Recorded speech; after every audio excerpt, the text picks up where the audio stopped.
looking at a 2011 Chevy Volt, and this video is more of a PSA for Volt owners and kind of anybody that probably has a car that uses regenerative braking a lot, doesn't use their friction pads, to check your pads frequently. As you can see here, the pad material actually separated from the vehicle, which will cause some problems with braking. So I'm going to pull the wheel off, show you what it looks like. This is not a full how-to onto replacing brake pads, but I will cover some things that are specific to the Volt. Alright, here's a closer look of what that looks like with the wheel off. You can see it's completely separated. The inside looks fine. You can see there's still plenty of wear material on it. It's got a fair amount of life left in it, but it completely separated there. A couple things with taking the wheel off. 19 millimeter lugs. And if you haven't had your wheel off in a while, it can get a pretty tight bond on the hub there, and it takes a little bit of a persuasion to get it off. I had mine off not too long ago and put a good amount of anti-seize in there, so it came off super nice. You notice on the back of it, it has a damper on it. I believe that's 13, and the top one is 10 for the slides. And then you also need a compressor tool to push the piston, as it's the type that auto adjust and needs to be spun as it's compressed. Here's what that damper looks like taken out. It is a 13 millimeter. Just got to grab it on here. Just if it's been a while since it's been out, just use some gentle blows so you don't round it off.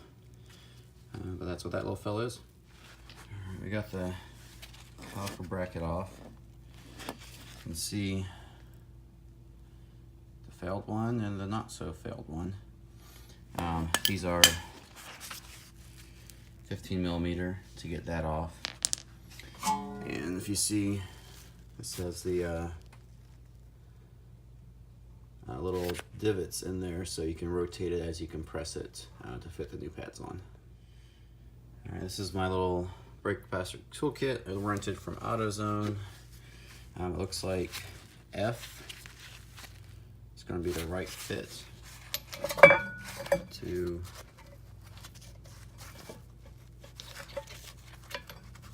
fit in there. And then this part goes in, you crank it down and compress. Alright, got all the pads replaced on the back of the car. So these are the 4 pads that came off. These are the passenger side, these are the driver side, and we have 1, 2, 3 out of the 4 pads. So 75% of the pads had a, I guess, call it catastrophic failure, where they separated from the backing material. This one had completely removed itself and was rubbing, as you can see, on the car, and thank goodness this was on the outside so I could see it. This has been on the inside, I might not have seen it for quite some time, and who knows what would have happened. So if you have a vehicle that uses regenerative braking a lot and does not use your friction pads a lot, check your pads a lot or replace them on a regular interval. This car has 93,000 miles on it. These are GM pads. I don't know if they are original to the manufacture date, but they apparently can't last 93,000 miles without being used a lot. So, like I said, there's still a lot of friction material, so if you look at them, they look like they still got some life left in them, but obviously not. I have no idea what the prior owner washed the car regularly, or if these is just bad corrosion from not being washed regularly.